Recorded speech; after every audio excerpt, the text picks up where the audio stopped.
everyone, welcome back to the channel. My name is Varun Kaushal and I am a legal intern at LEXIS and Company. Today I am going to discuss about mental illness. Consider that statistically speaking that you are one of those people that you just shook hands with who will likely experience a mental illness at some point of time in your lifetime. According to the WHO report of 2020, 7.5% of Indians experience some psychological problem.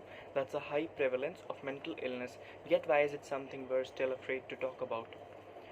We can talk about other diseases like cancer, heart disease, and other illnesses, and while all these are important, we often forget or don't realize that mental illness is among the number one causes of disability in our country. Depression is the number one cause of disability worldwide, because of which suicide rates continue to climb among adults, adolescents, and even children.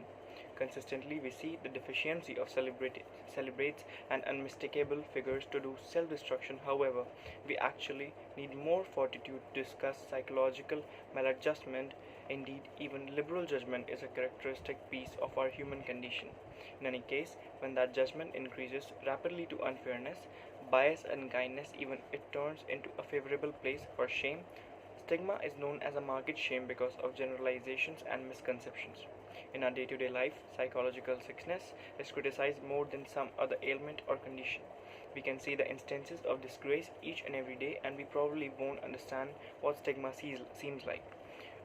Peruse the news, scroll web-based media, catch the discussion in the city or at work. You will undoubtedly hear an illustration of disgrace and those people who face the barrier to get the assistance that they need it, and it makes a greater weight of untreated psychological maladjustment for our general public. There are many factors. Onset of mental illness, maybe it biological, environmental, social, genetic stress, trauma. We still don't quite understand the interplay of all these in our brains as we cannot see them. Nobody understands the pain from which these people are suffering, but if they are not able to come out of the situation, then society has already framed its opinion that those people are having weak willpower, are lazy, stupid, or have other personality flaws. But society never judges the people who have other diseases like broken legs, cancer, etc. Still today, there is so much stigma related to mental illness. Even today, some people interrupting mental illness as caused by spirits and ghosts. Many people are tying the patients with chain. Illiteracy and ignorance are the main reason behind this. It is observed that many educated people want to stay away from people with mental illness, and some of them even feel that they may catch mental illness if they communicate with the people who are suffering from mental illnesses. Although they are educated, still they have the wrong notion of that. Another problem is that many people don't even seek help from the professionals if they are facing any mental illness issues like depression, anxiety, etc., because of people having fear of being judged and labeled. Amendment under the Mental Health Act. What it says under section 309 of IPC says that attempts to commit suicide, whoever tries to end his or her life and does any demonstration towards the commission of such offence will be culpable with basic detainment for the term which may stretch out to 1 year or with fine or both. Anyone who remains alive even after taking his or her life can be penalized under section 309 IPC. Indian government introduced the Mental Health Care Act 2017, which replaced the Mental Health Act of 1987. This demonstration brought a lot of changes, such as under Mental Health Care Act 2017 states the presumption of severe stress in case of attempt to commit suicide.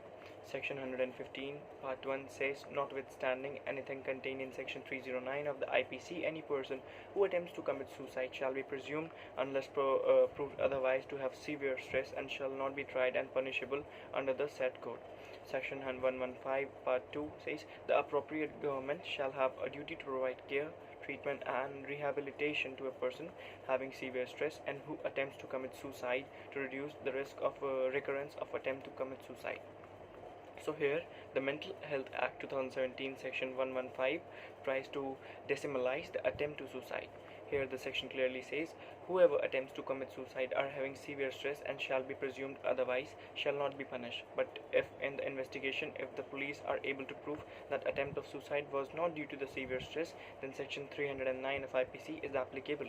However, it also says that the government should take proper measures so that the risk of re-attempting suicide can be reduced.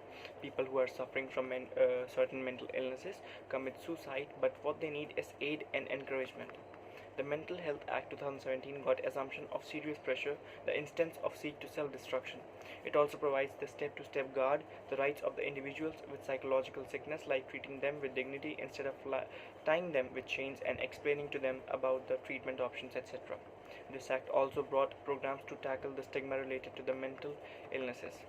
Some measures that are to be taken: need to recruit more mental care professionals. There is a less rate of healthcare professionals in India, and the situation is even worse with regards to emotional well-being care experts.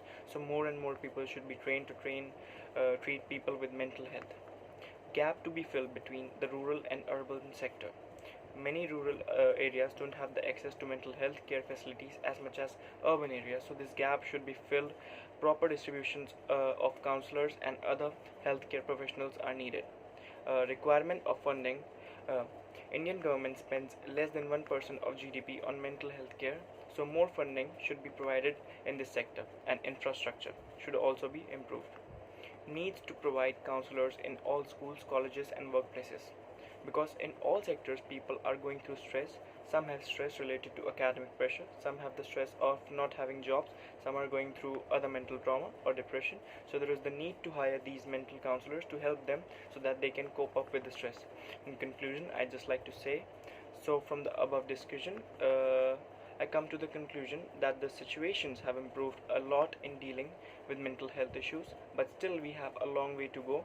Even though the Mental Health Act brought many programs to roll out mental illness, still there is so much stigma associated with mental illness, and still there are many more improvements to be done.